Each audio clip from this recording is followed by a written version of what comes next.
Bom dia, pessoal. Para quem não me conhece, meu nome é Cláudio Sabino. Sou advogado constitucionalista e juiz filósofo cristão. Hoje, notadamente, dia 1º de junho, início aí do São João de 2023, notadamente dentro da terceira vigília, haja visto o relógio estar em torno de 1h46 da manhã. Mais uma vez, Cristo Jesus, no alto de sua infinita grandeza, me expulsara da rede, para mais uma vez compartilhar igualmente com vocês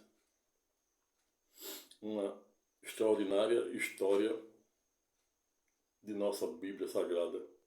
Estava aqui duelando com o Tino e o tirocínio, pensando em falar sobre a história de Jacó, a história de José do Egito com vocês, que são extraordinárias, mas quando conversava com Deus em minhas orações, ele disse: não, eu não quero que você fale desses dois personagens hoje, quero que você fale de outro. E eu não posso jamais negar, tampouco desobedecer aquilo que é da vontade, do propósito de Deus. E esta é a razão pela qual inicio dizendo que escolhi para deliberar e compartilhar com os senhores e as senhoras, nesta calada da noite, neste curso da terceira vigília, haja visto o relógio registrar em torno de 1h46 da manhã, quando iniciei o presente vídeo, falar da extraordinária história do patriarca das três maiores religiões monoteístas do mundo, a saber, o cristianismo, o islamismo e o judaísmo. Mas o tema será literalmente reverberado em torno, abre aspas, porque Deus, no alto de sua infinita grandeza, destruíra literalmente as cidades, as antigas cidades de Sodoma e Gomorra, fecha aspas.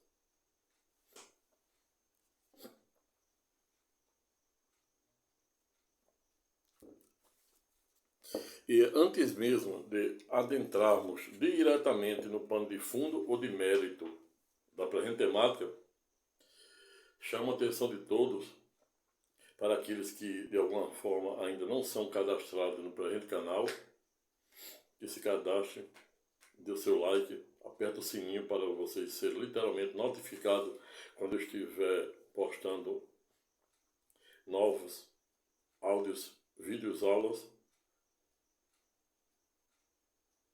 Sobretudo, compartilhe com o maior número de pessoas para que você, assim como eu, possa ser um instrumento a fazer aquilo que é a vontade e propósito de Deus, que é exatamente levar, como Cristo Jesus fora literalmente pedagógico, em sede da nova e eterna aliança, quando disse ao Pedro Simão que ides aos confins do mundo e leve a minha palavra. Portanto, o simples fato de você compartilhar, de você se cadastrar, de você apertar o sininho, de você compartilhar com o maior número de pessoas esta mensagem da palavra de Deus, em ato contínuo, para além de você estar me ajudando a contribuir para o aprimoramento e a disseminação da cultura da palavra de Deus aos confins do mundo, em ato contínuo, por via reflexa, também estará fazendo aquilo que é da vontade do propósito de Deus. Nada melhor começar o primeiro dia do mês de junho, mês de São João, iniciando a fazer aquilo que é da vontade do propósito de Deus.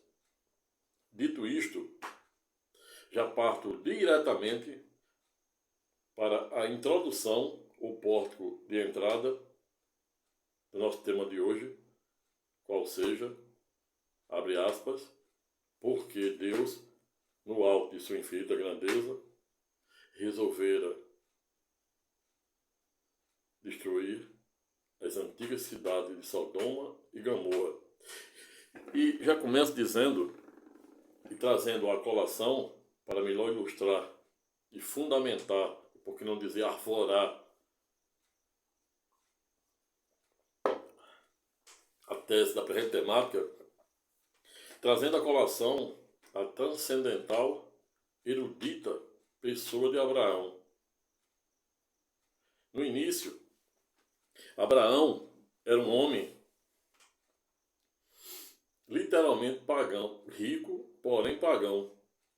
Deus aparece para ele, sempre por meio de anjos, porque Deus é tão poderoso de um jeito que ele não pode interagir diretamente com o homem, porque ele destrói, não sobe nem as folhas. E esta é a razão pela qual Deus, a palavra de Deus, que é esta que estamos nesta terceira vigília a falar, é exatamente representada, simbolizada, exteriorizada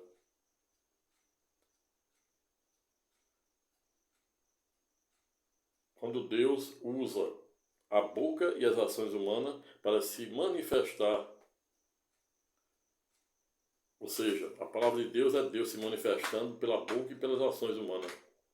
E aí, voltando para Abraão, Deus aparece para Abraão para propor um pacto, propor uma aliança. Diz para Abraão, e isso você vai, apenas para você poder depois estudar, você vai ver essa aliança no primeiro livro da Bíblia, escrito por Moisés, a saber, Gênesis, que é a origem de tudo. Capítulo 17. Deus aparece por meio de anjos para Abraão e diz para Abraão: se você me for obediente, abandonar toda a sua parentalha, tudo que você tiver, e for, ou seja, Deus pediu para Abraão, prometeu para Abraão, em sede da respectiva aliança, que se ele fosse obediente, cumprisse os seus comandos doravante, abandonasse toda a sua parentalha e fosse, ele não disse para Abraão ir direto para Canaã, que era a terra prometida dos judeus. Ele disse: vades, no caminho irei dando passo a passo. Deus disse: se você for obediente e fizer o que eu vou lhe dizer, eu lhe tornarei pai de grandes nações, cujos filhos serão tão numerosos como os grãos de areia na terra e o número de estrelas no céu. E esses mesmos filhos numerosos que eu estou lhe prometendo, muitos deles serão reis. E aí você já começa a entender de onde vem, qual a origem dos 10 reis de Israel, cujo rei Davi e rei Salomão, seu filho, eram dois queridos de Deus, em que pese o rei Davi, até certa feita, dançou nu para louvar ao Senhor, ao Deus Todo-Poderoso. Rei Salomão construiu o seu primeiro templo, destruído pelo Império Romano, depois reconstruído pelo próprio Império Romano,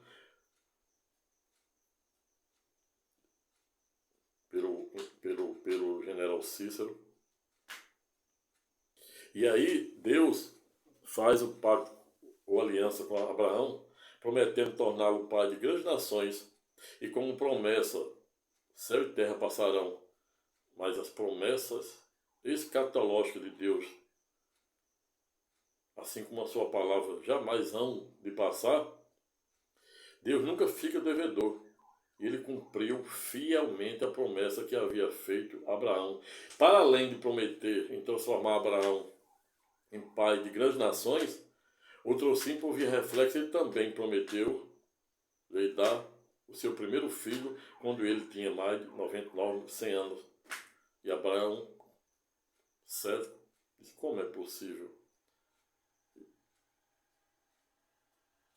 E aí a primeira promessa de Abraão, de Deus com Abraão, é cumprida quando hoje observamos, diariamente observamos que Abraão é patriarca das 3 maiores religiões monoteístas do mundo. Quando eu digo religião monoteísta, entendam-se religião que segue um único Deus, não obstante haver diversas divergências entre o judaísmo, o cristianismo e o islamismo. Todavia, em que pese, não podemos deixar de reconhecer que, não obstante diversas divergências existenciais no bojo das 3 respectivas religiões monoteístas, a saber, o cristianismo, o islamismo e o judaísmo, as mesmas, por via reflexa, têm o mesmo patriarca, a saber, Abraão, ato contínuo, comprovando que Deus cumpriu com a promessa feita no capítulo 17 do livro de Gênesis para Abraão.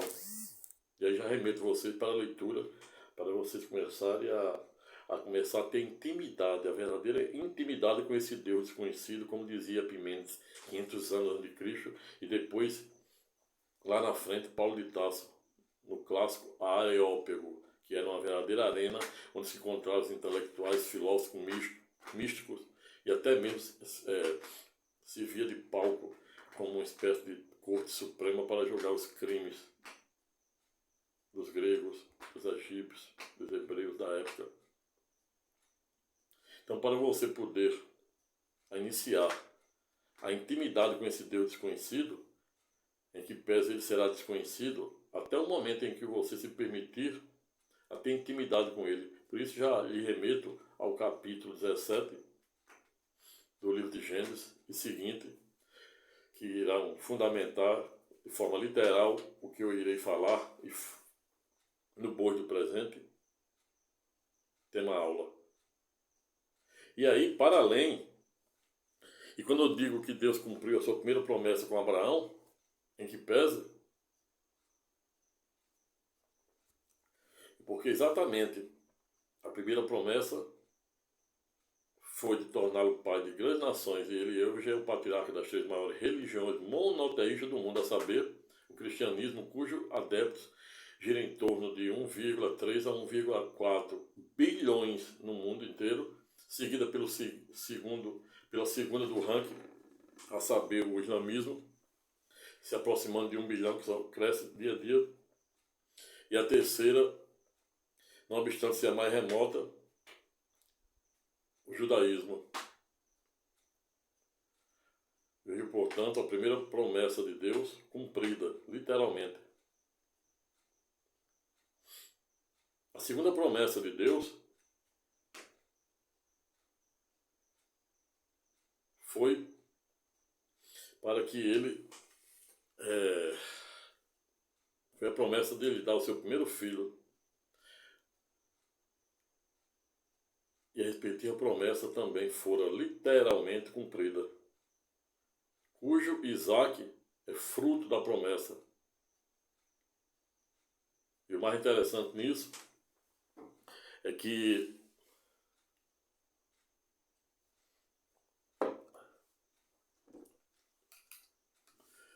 quando Deus fizera o respectivo pacto ou aliança com Abraão, lhe prometendo um filho quando ele já tinha quase 100 anos, e sua esposa mais de 99, saber,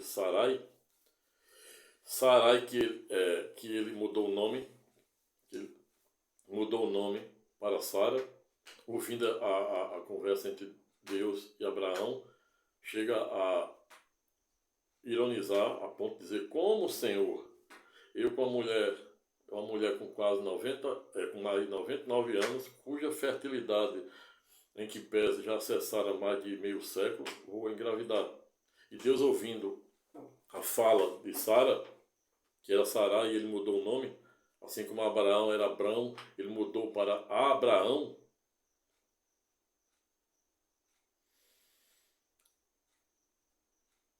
Diz para ela: você não pode, dada a sua miserável natureza humana, mas eu posso, que eu sou o Deus Todo-Poderoso, e quanto maior a sua fraqueza, maior é o meu poder diante de ti.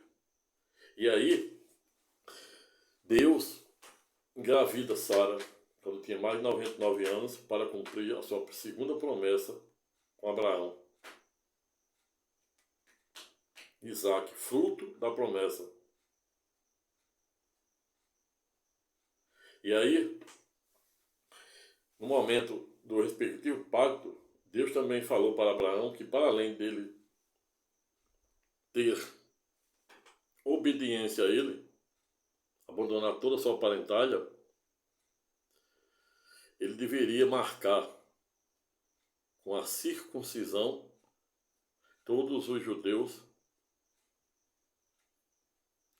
com idade a partir de 8 dias de nascido. E aí, isso aí a gente observa essa passagem, esse cumprimento lá em Jesus, na Nova, quando ele veio com a qualidade de servo e cordeiro, lá na frente, também, como era um judeu, tinha que cumprir as liturgias da cultura judaica, que será objeto de um tema, de vários temas sobre o judaísmo, pela qual eu irei mostrar a importância, a grandeza da cultura judaica, cujo colorário serve de porta de entrada para fundamentar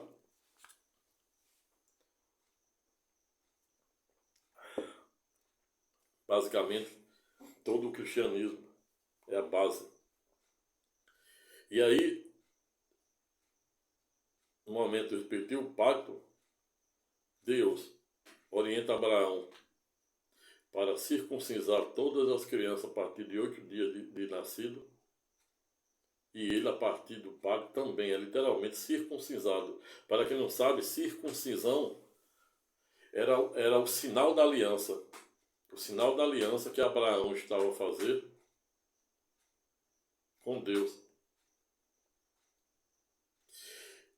E os contornos e alcances dessa aliança se estenderia, segundo Deus, para todos seus descendentes, cujos seus descendentes seriam tão numerosos como o número de grãos de areia na terra e o número de estrelas no céu. E a gente vê o quanto eles são numerosos hoje, quando a gente vê que as 3 maiores religiões monoteístas que seguem, cujo patriarca é Abraão, só uma, primeiro o cristianismo, esta que estamos a falar, e que eu faço parte, e que eu defendo, sou um juiz filósofo cristão, fervoroso, na acepção jurídica do termo. Eu me lembro um erudito, best-seller, a saber, Augusto Cury, que certa feita se declarou na mídia ter sido no passado um fervoroso ateu, e depois que passou a conhecer a palavra de Deus, notadamente Nova e Eterna Aliança, passou a ser um cristão sem fronteiras. E não à toa ele utiliza a mente de Cristo para fundamentar suas teses. Inclusive tem um livro que ele fala exclusivamente da mente de Cristo, que devemos agir à luz da mente de Cristo. E aí, voltando para Abraão, para não perder o pico da meada, como diz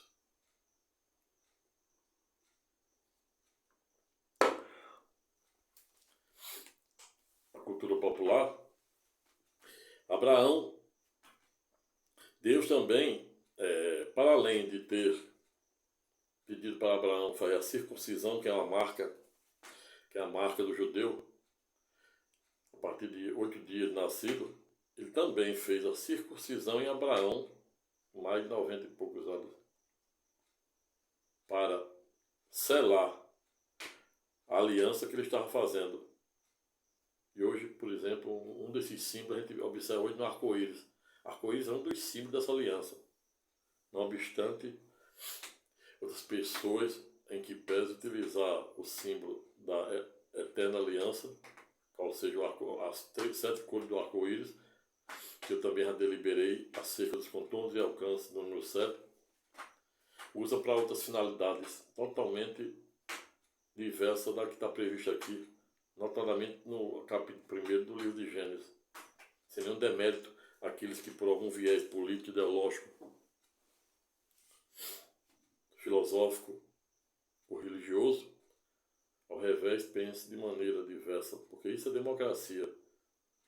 Você pode até discordar, pode até não aceitar, mas tem que fazer isso de forma educada, respeitosa e elegante. Agindo assim, você não vai ter problema na vida.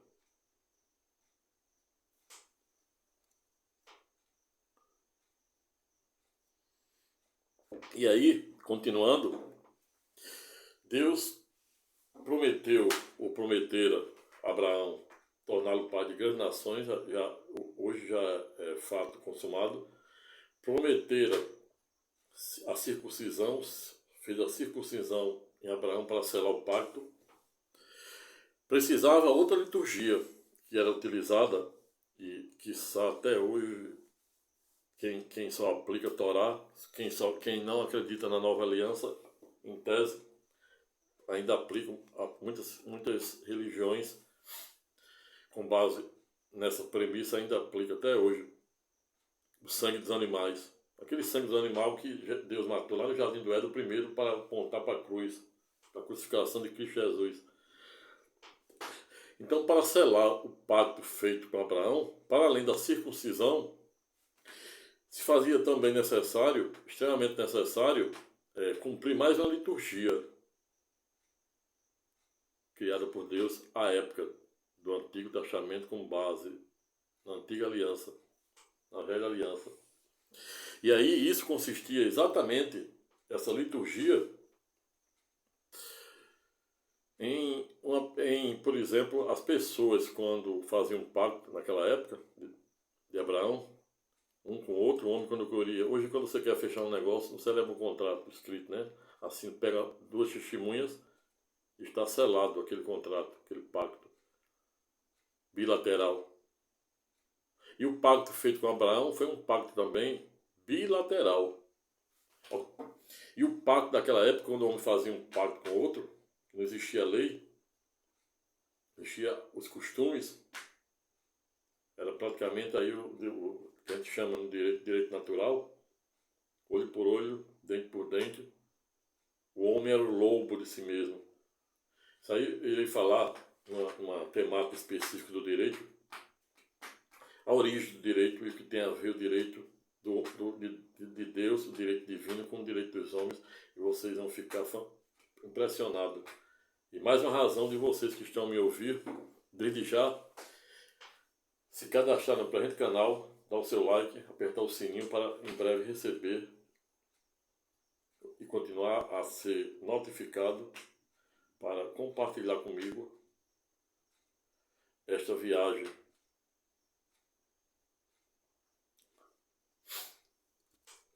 transcendental no bojo de uma carruagem de fogo, que é aquela que irá nos levar ao nosso Senhor, o Senhor dos exércitos dos anjos, o Todo-Poderoso, o Alfa e o Ômega, o primeiro e o último, o início e o fim, o princípio e a eternidade, hoje e sempre. Amém. Pois bem, o pacto, essa terceira liturgia exigida e muito utilizada na época, consistia exatamente em um homem, quando fazia um acordo, um pacto com outro, qualquer tipo de negócio, ele pegava um animal, matava o animal em 2 partes, dividia em 2 partes, fazia um corredor,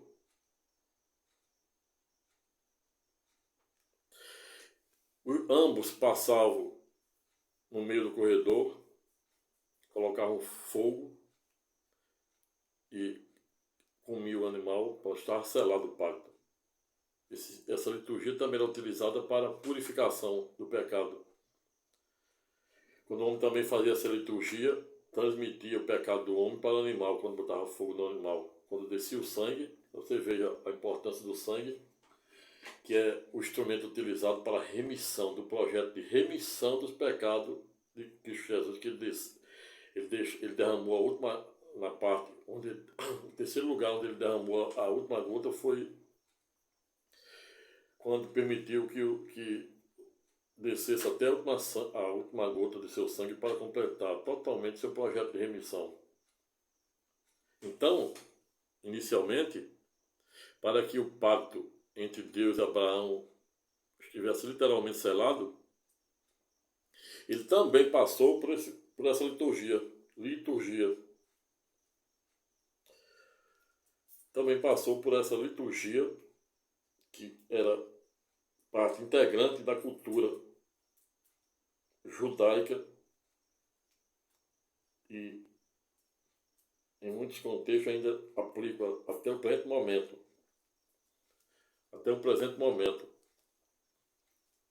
Caiu aqui o meu crucifixo, aqui. E aí, Deus também passou pela mesma liturgia com Abraão para selar o pacto que ele estava celebrando com ele. A única diferença em relação aos pactos que eram feitos entre as pessoas comuns, com esse feito entre Deus e Abraão, foi que, diversamente dos pactos comuns que é feito entre duas pessoas, no pacto feito entre Deus e Abraão, quem passou no meio da fogueira não foi Abraão, porque a promessa não era de Abraão, a promessa era de Deus para com Abraão e toda a sua descendência, que nós fazemos parte até hoje. A razão pela qual quem passou no meio da fogueira, o fogo que passou no meio da fogueira, foi Abraão. Deus não permitiu que Abraão passasse no meio da fogueira, porque aí Abraão era destinatário daquele pacto. Ele deveria apenas ser obediente, cumprir. E a promessa não era dele, a promessa era de Deus. Então foi Deus que passou no meio da fogueira, ou seja, Cristo Jesus, na verdade. Cristo Jesus é que passou no meio do corredor dos dois animais com o fogo dele. Isso aí também será objeto de verticalização em um vídeo aula específico em que eu irei verticalizar e sintetizar de forma bem objetiva. Pois bem, selado o pacto, Abraão deveria agora usar o verbo ir, pois, segundo a promessa de Deus, vades, abandone toda a sua parentalha e vades. Deus não disse para Abraão ir. Deus não disse para Abraão ir direto para Canaã. Ele disse que ele fosse, vades. No caminho eu vou lhe dando o passo a passo, exatamente para ensinar Abraão a construir de forma gradativa a sua fé, como ele tenta fazer todos os dias com cada um de nós.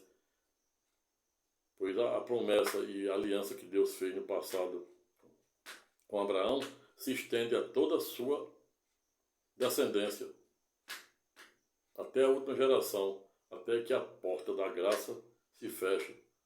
E aí também a porta da graça será objeto de um vídeo aula onde eu irei verticalizar também para podermos melhor compreender dado instituto teológico.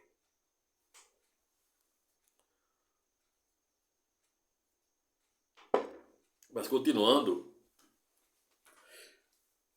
quando logo após Abraão selar e aceitar o pacto de Deus, Deus também havia prometido o seu filho, E aí ele engravida Sara e nasce Isaac como fruto da promessa. Não obstante, Deus, para testar a fé de Abraão, quando Isaac tinha 17 anos, colocou à prova a fé de Abraão, pedindo para que ele matasse o seu próprio filho, que já estava com 17 anos, já era um rapaz, lhe ofertasse para mostrar o tamanho de seu amor e a sua fé. Abraão prepara tudo, prepara a fogueira e o filho caminhando com ele, a saber, Isaac, para o Monte Moriá, onde é hoje a antiga cidade do rei Davi, onde fica até o domo da rocha, Monte das Oliveiras, cenário do derramamento da primeira gota de Cristo Jesus no jardim Getsêmani.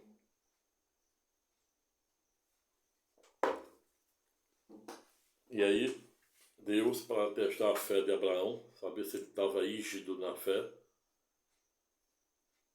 pede seu filho como sacrifício. E Abraão, mesmo angustiado, não pode deixar de obedecer à ordem de Deus. Quem desobedece à ordem de Deus fica na boca de um peixe, como ficou o profeta Eliseu, que também será objeto de um vídeo-aula específico, onde eu vou provar e dizer que temos muito a aprender com o profeta Eliseu, cujo livro é o menor de todos da Bíblia. Não obstante ser um livro pequeno, o menor de todos, ele todo dia nos ensina. Isso aí irei verticalizar em um vídeo, aula específico, de forma monográfica.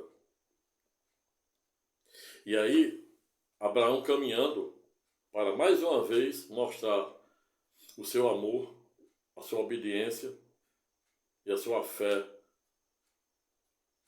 contrita em Deus, prepara a fogueira e sai caminhando para o Monte Moriá para crucificar o seu próprio filho, a pedido de Deus. E aí, quando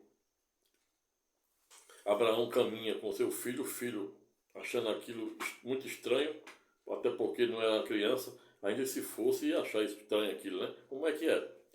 O Isaac pergunta ao pai Abraão, diz, papai, onde é que está o carneiro pro churrasco? O senhor está levando as linhas, tudo para preparar, entendeu? Ele não sabe que o churrasco ia ser ele.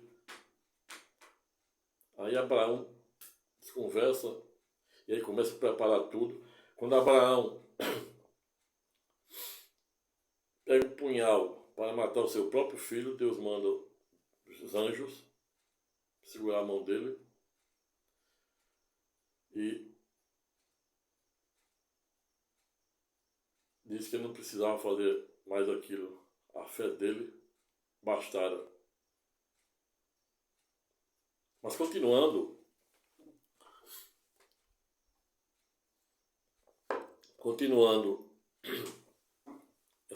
essa extraordinária história de Abraão, patriarca, nosso patriarca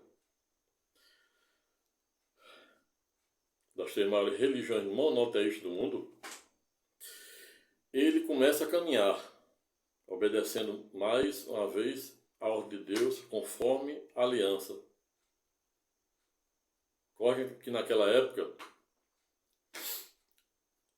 Israel estava passando, não existia Israel ainda.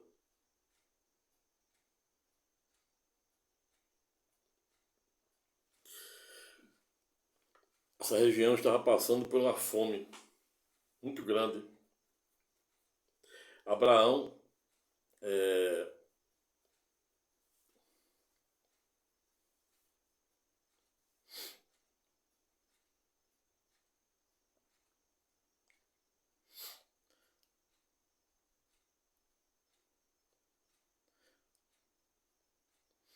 Essa região estava passando, a região que Abraão morava, estava passando por uma severa fome. E ele desvia o caminho e acaba indo parar no Egito. A sua esposa, que era Sarai, e Deus mudou o nome dela para Sara. Abraão era Abrão, ele mudou o nome dele para Abraão, que significa exatamente pai de grandes nações.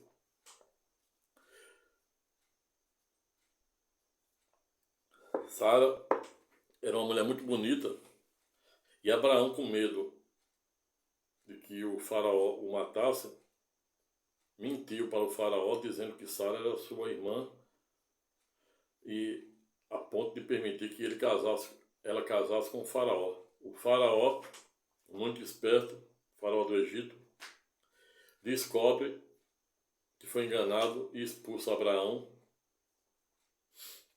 toda a sua família, inclusive Ló e seus animais. A partir daí, segue Abraão, Ló, seus animais,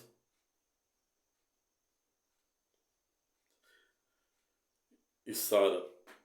Em determinado momento do trajeto, os animais começam a ficar muito volumosos. E Abraão começa a discutir com Ló, seu sobrinho, a ponto de dizer Abraão para seu sobrinho Ló: chegou a hora de nos separarmos. E aí Abraão, de forma democrática,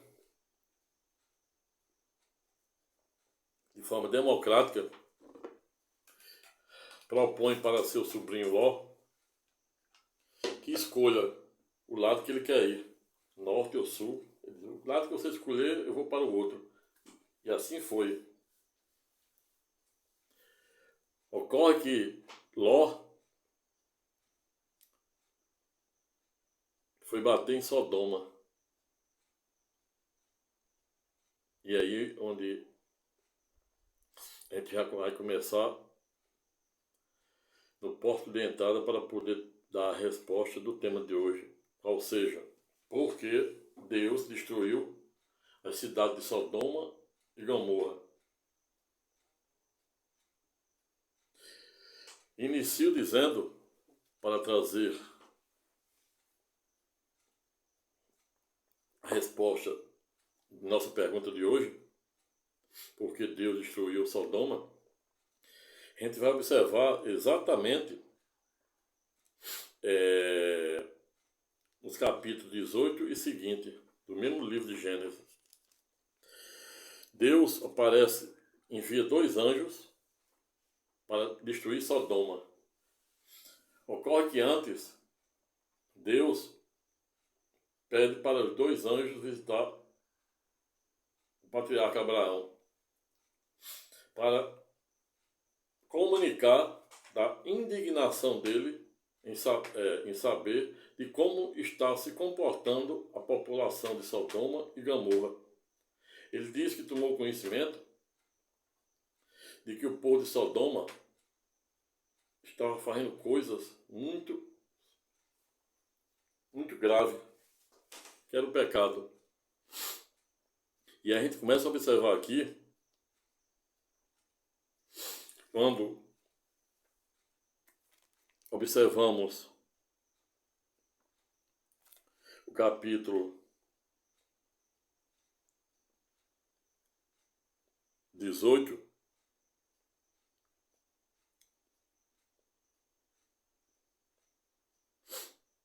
Abraão pede em favor de Sodoma. Quando Deus envia os 2 anjos para comunicar que iria destruir as 2 cidades, os 2 anjos comunicam para Abraão. E aí, logo aqui no capítulo 18, versículo 16, Abraão pede em favor de Sodoma, ou seja, Abraão, sabendo que Deus iria destruir Sodoma e Gomorra por conta de o povo de lá estar literalmente depravado. O povo, apenas para você ter uma ideia, o povo de Sodoma da época estava tão depravado de um jeito que os estrangeiros, quando chegavam lá, eles estupravam. Não à toa tentaram fazer o mesmo com 2 anjos enviados por Deus para destruir as 2 cidades.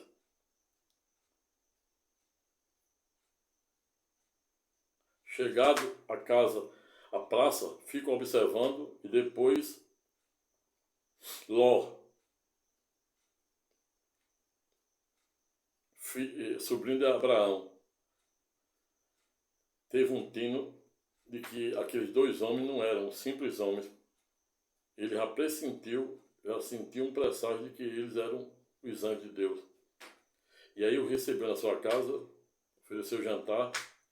E aí o povo perverso, depravado daquela cidade, eu me lembro de João Calvino, pai do maior protagonista, João Calvino, francês, protagonista pela segunda reforma protestante, que à época não ouvidaram em dizer, quando falava da soberania divina de Deus, que Deus é tão poderoso de um jeito que, dado o fato de um homem ter nascido literalmente pervertido e perverso, tudo que ele fizer será inócuo. E Deus só vai escolher quem ele quer. Isso eu vou falar também de forma monográfica em diversos outros temas, vídeos aulas específicos. E aí, os 2 anjos entram na casa de Ló. Ló os hospeda, porque ele já estava sentindo que ali eram 2 anjos. E os homens perversos, pervertidos da cidade de Sodoma, vão para frente da casa de Ló, querendo estuprar os próprios anjos de Deus. Ocasião em que Ló fecha a porta e um dos anjos de Deus, porque os anjos de Deus eles não foram, ele não age como o homem age, conforme seu livre-arbítrio. Os anjos não têm mais livre-arbítrio. Os anjos só agem de acordo com o comando de Deus. Apesar de Deus não ter dado ordem para eles fazerem coisas diversas, se não destruir as cidades, Deus concedeu poder para os anjos, permissão, na verdade, poder eles têm, agora tem que ter a permissão. Deus permitiu que eles deixassem cego todos aqueles homens perversos, depravados, que estavam tentando entrar para estuprá-los.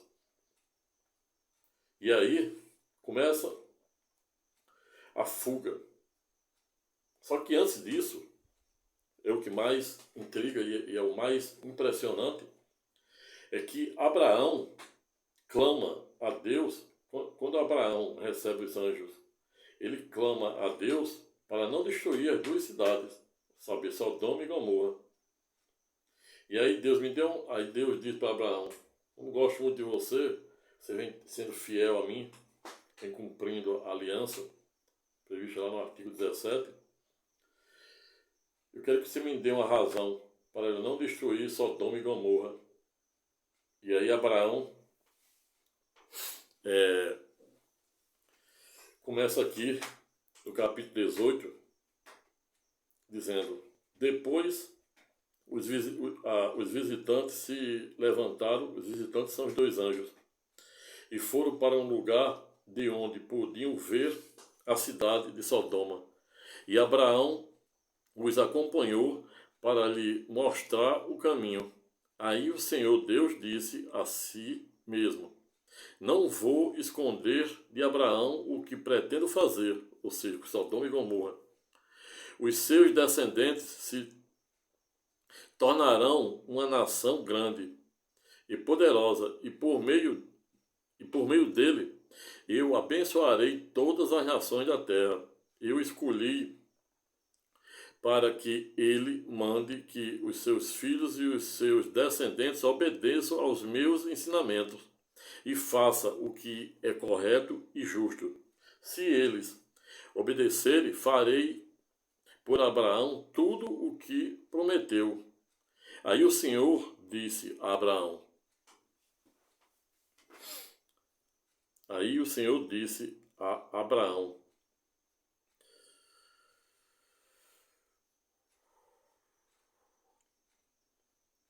há terríveis acusações contra Sodoma e Gomorra, e o pecado dos seus moradores é muito grave. Preciso descer até lá para ver se as acusações que tenho ouvido são verdadeiras ou não. Veja aí a razão. Eu já ia dando a resposta para a nossa pergunta. Será que, então, dois dos visitantes saíram, indo na direção de Sodoma. Porém, Abraão ficou ali, com Deus. O Senhor, Abraão chegou um pouco mais perto e perguntou: será que vai destruir os bons junto com os maus? Talvez haja 50 pessoas direitas na cidade. Neste caso, vai destruir a cidade? Será que não perdoarás por amor aos 50 bons que eventualmente pode existir lá? Não é possível que mates os bons junto com os maus, diz Abraão, como se todos tivessem cometido os mesmos pecados. E continua Abraão clamando ao Senhor: não faça isso, clama Abraão a Deus. Não faça isso, tu és justo do mundo inteiro e por isso agirás com justiça. O Senhor Deus respondeu para Abraão. Fantástica essa história. O Senhor Deus respondeu.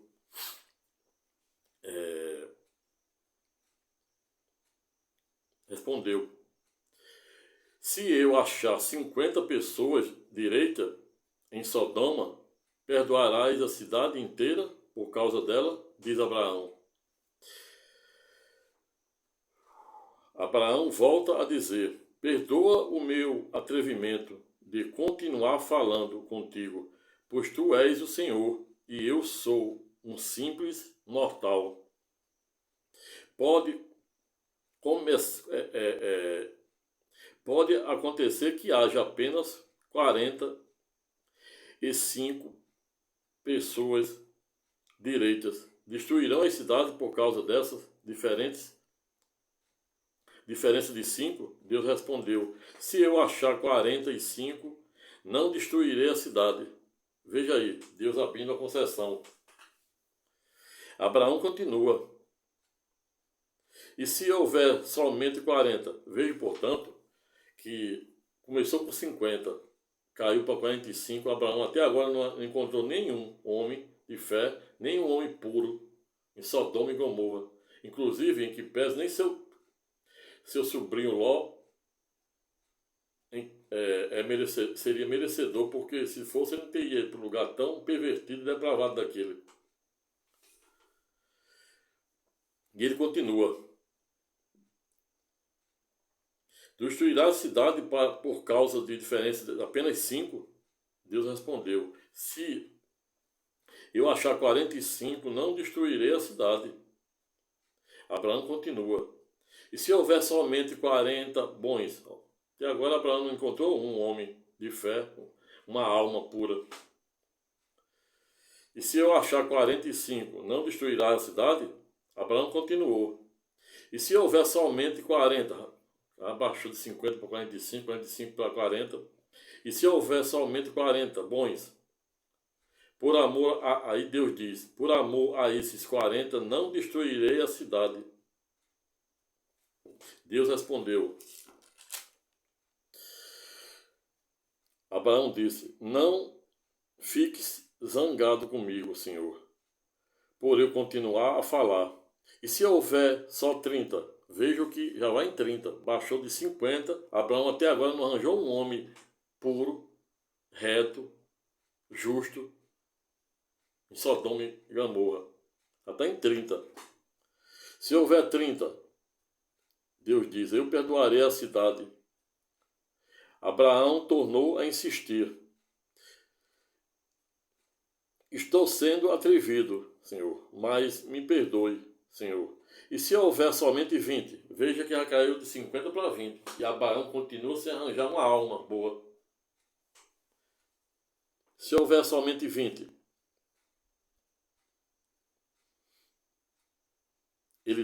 Deus diz: não destruirei a cidade. Deus respondeu finalmente. Abraão disse: Não fique zangado, Senhor, pois esta é a última vez que vou falar. E se houver só 10? Por causa desses 10, não destruirei a cidade. Deus respondeu.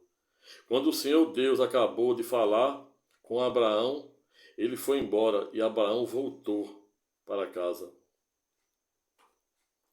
Vejo, portanto, que na época que Deus destruiu a cidade de Sodoma e Gomorra, com labareda de fogo e de enxofre, não tinha uma alma pura, não tinha um homem justo, um homem reto. Todos depravados, pervertidos, a ponto de quem todo estrangeiro chegava lá e ele estuprava, inclusive em que pese, queria estuprar os próprios anjos, os 2 anjos que Deus enviou.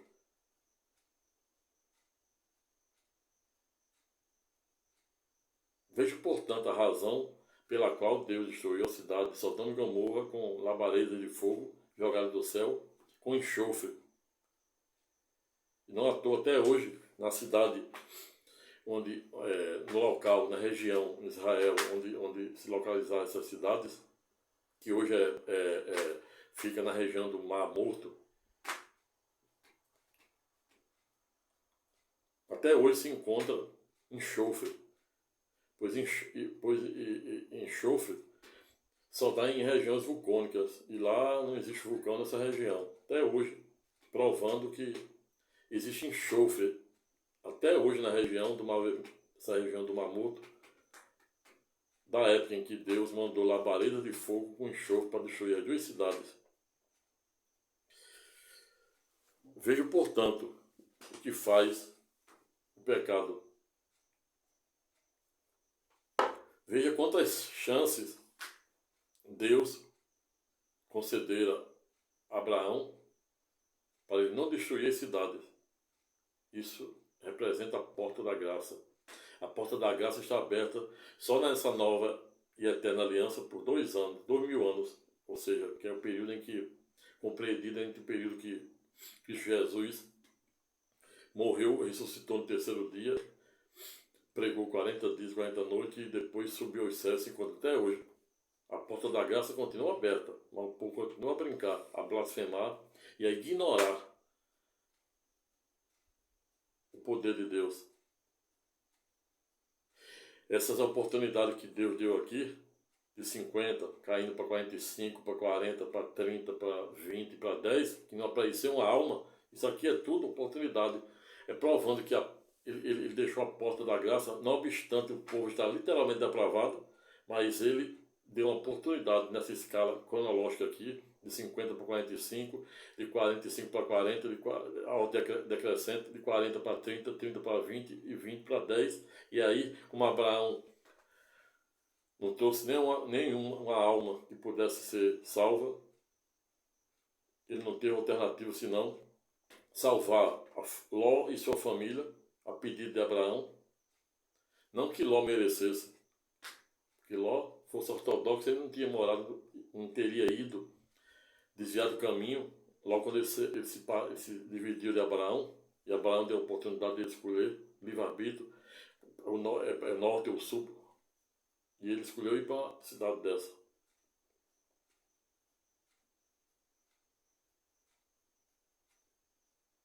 Vejo, portanto, a importância de darmos ouvido àquilo que é da vontade e do propósito de Deus. Mas, para os 2 anjos finalizarem o projeto de destruição de Sodoma e Gomorra, na ocasião em que a população pervertida tentava estuprar os anjos, Deus permitiu os anjos torná-los cegos e deu fuga, saiu com um anjo foi providenciar as chamas, a destruição das 2 cidades, e o outro pegou Ló, que era o sobrinho de Abraão, e sua família, e disse para eles correrem sem olhar para trás. Corram sem olhar para trás, porque o outro já estava destruindo as 2 cidades. As labaredas de fogo com enxofre já estavam caindo. E aí,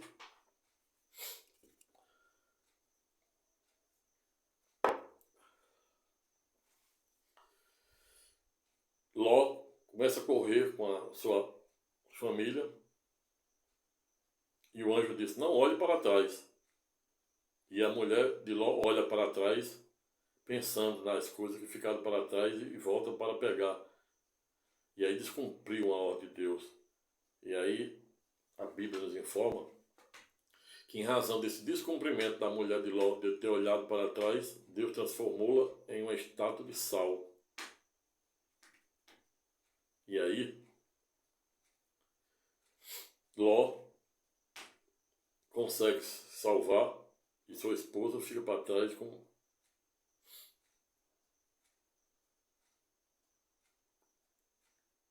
no formato de estátua de sal, porque ela descumpriu a ordem de Deus. E essa estátua de sal, em que pese, simboliza exatamente o Mar Morto. Para quem não sabe, a região do Mar Morto é considerado o ponto mais baixo do planeta. 500, salvo engano, uns 500 metros abaixo da linha do mar. O Mar Morto, não à toa, é a região que até pouco tempo não tinha vida nenhuma. A água do Mar Morto é 10 vezes mais salgada do que os demais oceanos. E aí, quando eu falar de mar e oceano, entendam-se, são coisas distintas. Não obstante parecer a mesma coisa, mas não são. Nem as nossas impressões digitais são iguais. E é isso que nos torna diferente. Ninguém. O que torna o homem especial, para além de Deus ter nos feito sua imagem e semelhança, por meio do sopro, saindo as suas células, e somos objeto dessas células de Deus por meio do sopro, lá no Jardim do Éden. Mar e oceano são diferentes. Mar, geralmente, ele não é aberto, é fechado. O mar da Rússia, por exemplo, o mar escuro, o mar preto. O mar, ele é fechado, ele não tem, os oceanos são abertos. Mas o Mar Morto, morto por quê? Porque não existe vida nenhuma, por conta de a água de lá ter um teor de sal 10 vezes maior do que o dos oceanos. Você imagine, a água do mar normal, os oceanos já são literalmente salgados. Imagine você multiplicar isso por 10. E não à toa, esse sal faz com que a água crie uma alta densidade, a ponto de você entrar nessa água e flutuar, por conta da alta densidade da água. E essa região, desde que Deus destruiu, é onde a região se localiza hoje, a região do Mar Morto. Desde que destruiu as duas cidades de Sodoma e Gomorra, para além de não ter nenhum tipo de vida marinha no mar, por conta dessa alta densidade de sal, 10 vezes mais do que os demais oceanos, não tem também nenhum tipo de vida vegetal. Até hoje, existe sal na região, remontando a questão de Deus ter transformado a mulher de Ló, que olhou para trás e descobriu a ordem de Deus, na hora que estavam fugindo da destruição de Sodoma e Gomorra. Ela olha para trás e Deus transforma ela numa estátua de sal. E isso é simbolizado hoje. A região tem sal todo canto. Para além do sal, que simboliza realmente o fato de Deus ter destruído, de ter transformado a esposa de Ló em estátua de sal, e o mar também ter 10 vezes, o Mar Morto ter 10 vezes mais sal do que os demais oceanos. O Tocim também se encontra hoje na região, segundo, inclusive, matéria feita por Aline, que é uma brasileira uma fervorosa brasileira, que mora em Israel, e faz diversas matérias contextualizando todas as passagens bíblicas em Israel. Já fez diversas matérias e diversos outros estudos também vem comprovando que essa região do Mar Morto, que não tinha vida nenhuma, nem animal, marinha, vegetal, está começando a cumprir uma profecia do profeta Ezequiel 47. Hoje, na região onde funcionava Sodoma e Gomorra, só tem sal, o mar morto, não produz nenhum tipo de vida animal, marinha. Na região não tem que não tinha nenhuma vegetação, começa a aparecer bolões de água, um atrás do outro, água doce descendo. Já tem até plantação de pâmelas, que é um tipo de planta que da época de Jesus, da época de toda a cronologia bíblica.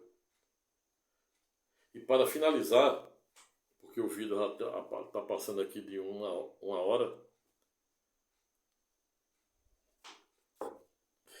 remito vocês para Ezequiel 1007. Ezequiel capítulo 47. Ezequiel 47, para a gente ver uma coisa fantástica.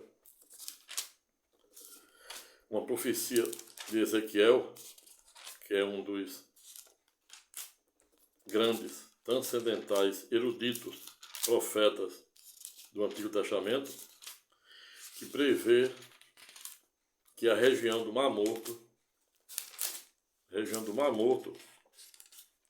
onde até pouco tempo não existia nenhum tipo de vida, desde que Deus destruiu Sodoma e Gomorra, está começando a cumprir a profecia prevista aqui em Ezequiel 47, que eu vou ler literalmente para vocês. E depois encerro fazendo um comentário para vocês. Ezequiel 47. O riacho no templo. Templo, entende, o antigo templo de Israel. O antigo local onde, segundo o último livro escatológico da Bíblia, tem também previsão escatológica, prevendo que quando Cristo Jesus vier pela segunda vez, ele descerá com a sua igreja exatamente nessa região aqui, onde é o templo,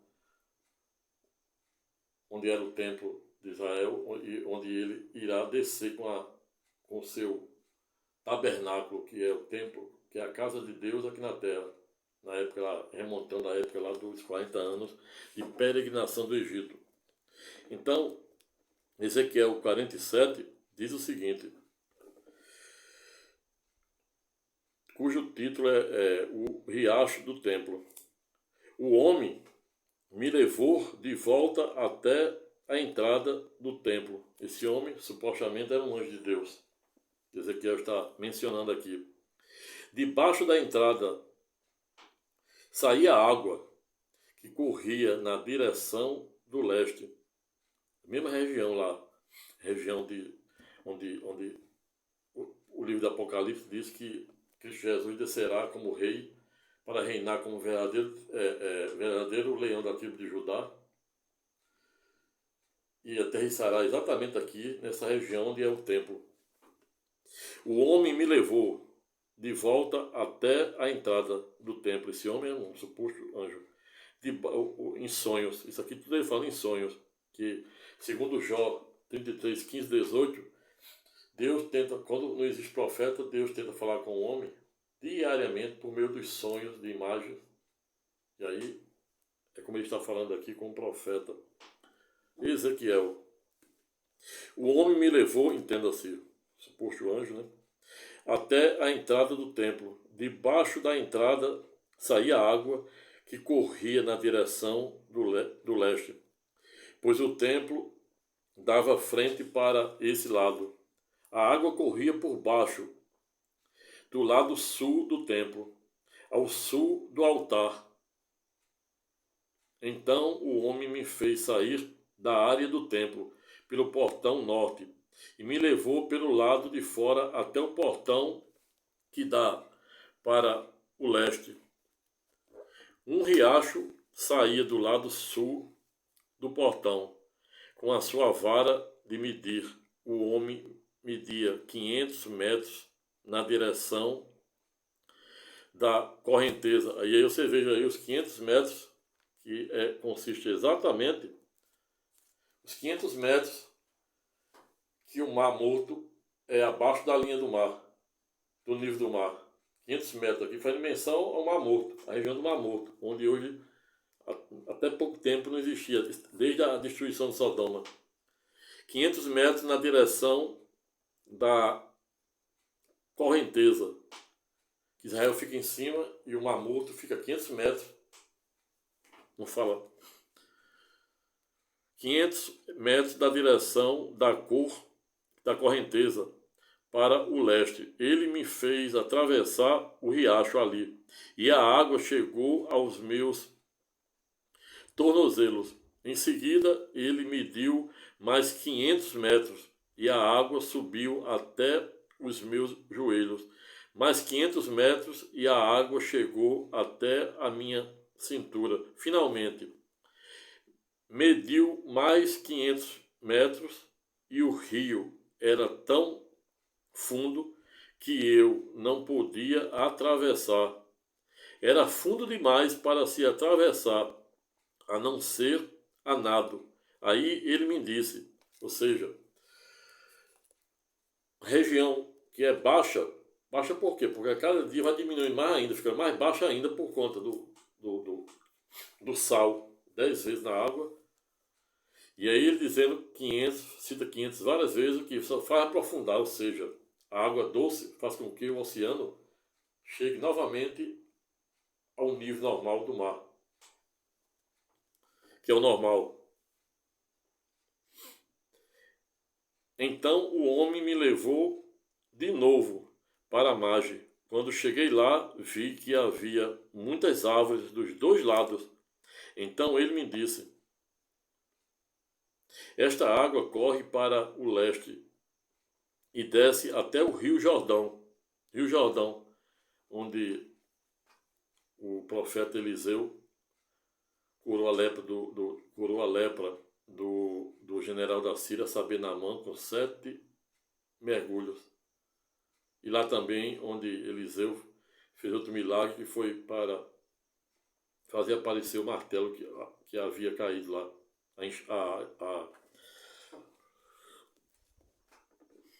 Esta água corre para o leste e desce até o Rio Jordão e até o Mar Morto. Olha aqui o Mar Morto. Quando entra neste mar, ela faz com que a água salgada, que hoje é 10 vezes acima dos demais oceanos, a água salgada do mar vire água doce. Olha aqui a riqueza. E hoje, pode pesquisar aí, existe em Israel diariamente o surgimento de vários bolões de água. Água doce correndo na direção do Mar Morto.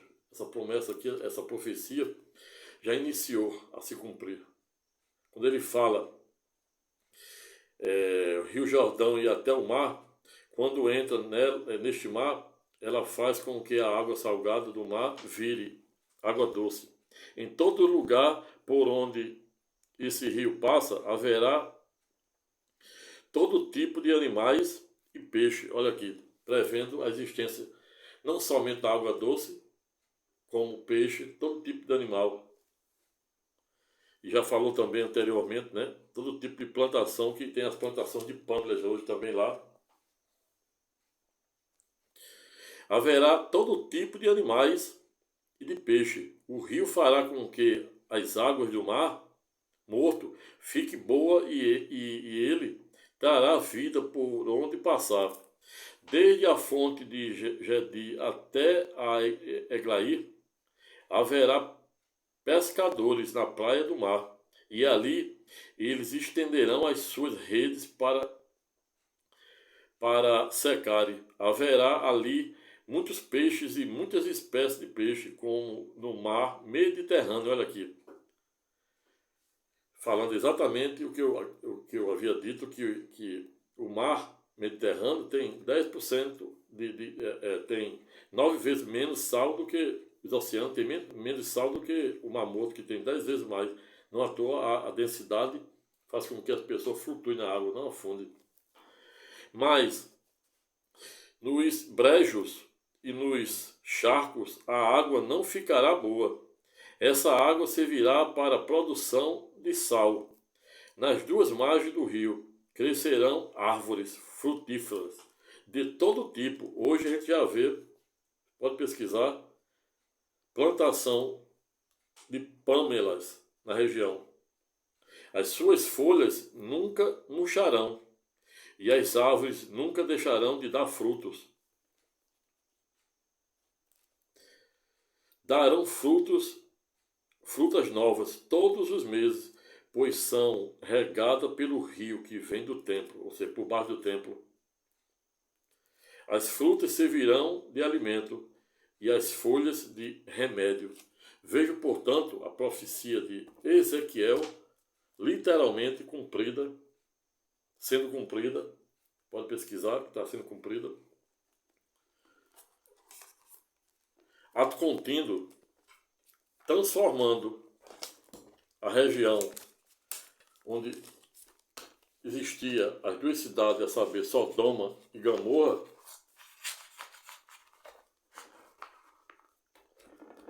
no que é hoje o Mar Morto, com mais de 500 metros abaixo do nível do mar, um mar que contém 10 vezes sal mais do que os demais oceanos, que não tem nenhum tipo, até pouco tempo não tinha nenhum tipo de vida animal, vegetal e etc.